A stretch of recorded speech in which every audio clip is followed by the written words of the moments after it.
একজন পাখি শিকারী মাঠের মাঝে শিকার করছিলেন পাখি। শিকারিটি পাখি শিকার করে যখন ঘরে যাচ্ছিলেন তখনই শিকারিটি ঘরে যাওয়ার সময় শিকারিটির চোখে পড়ে যায় দুটি হট্টিটি পাখির বাচ্চা। শিকারি বাচ্চা দুটিকে দেখতে পেয়ে শিকারিটি যখন বাচ্চাটির সামনে কিছুটা আগিয়ে যায় তখনই শিকারিকে দেখতে পেয়ে পাখির বাচ্চা দুটি ভয়ে দৌড়াইতে থাকে। তখনই বাবা পাখিটি তার বাচ্চা দুটির সামনে শিকারিকে দেখতে পেয়ে পাখিটি দূর থেকে অনেক জোরে জোরে ডাকাডাকি করছিলেন। পাখিটির ডাক শোনার মুহূর্তেতেই শিকারি এবার দেখে পেলেন বাবা পাখিটাকে। তখনই শিকারির হাতে থাকা লাবার দিয়ে শিকারি এবার বাবা পাখিটাকেও মেরে ফেলেন। বাবা পাখিটাকে মারার পর শিকারি এবার তার দুটি বাচ্চাকে মাঠের মাঝে দৌড়ে ধরে ফেলেন। শিকারি যখন বাচ্চা দুটিকে ধরে ফেলেন তখনই উড়ে চলে আসে মা পাখিটি।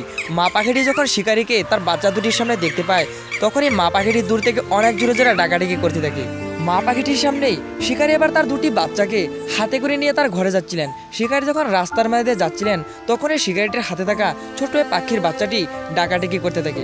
তখনই শিকারিটি দেখতে পান ছোট্ট পাখির বাচ্চাটির ডাক শুনতে পেয়ে মা পাখিটি রাস্তার মাঝে উড়ে চলে আসেন। তারপর শিকারি পাখির বাচ্চা দুটিকে তার ঘরের মাঝে নিয়ে বন্দি করে রেখেছিলেন।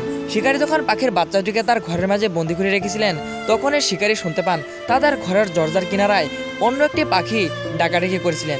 শিকারি যখন তাদের ঘরের দরজাটি খুলেন তখনই শিকারিটি দেখতে পান পাখির বাচ্চাটির জন্য মা পাখিটি তাদের ঘরের দরজার কিনারে খাড়া হয়ে ডাকাডাকি করছিলেন। মা পাখিটির এই মহান মায়া মমতা দেখতে পেয়ে শিকারি এবার তার বাচ্চাটিকে তার মার কাছে ফেরত করে দিলেন। শিকারি এবার পাখির বাচ্চাটিকে ছেড়ে দিয়ে ভাবলেন রাস্তার মাঝে পাখির বাচ্চাটিকে ছেড়ে দেওয়াটা ঠিক হবে না। এখানে কোনো দুষ্ট বিড়াল বা কুকুর পাখির বাচ্চাটিকে আক্রমণ করতে পারে। তাই তো আবার এই দুষ্ট পাখি শিকারিটি পাখির বাচ্চাটিকে নিয়ে মাঠের মাঝে ছেড়ে দিয়ে আসে। পাখির বাচ্চাটিকে যখন ছেড়ে দেন তখন এই দুষ্ট পাখি শিকারিটি দেখতে পান মা পাখিটি তার দুটি বাচ্চাকে নিতে মাঠের মাঝেই চলে আসে।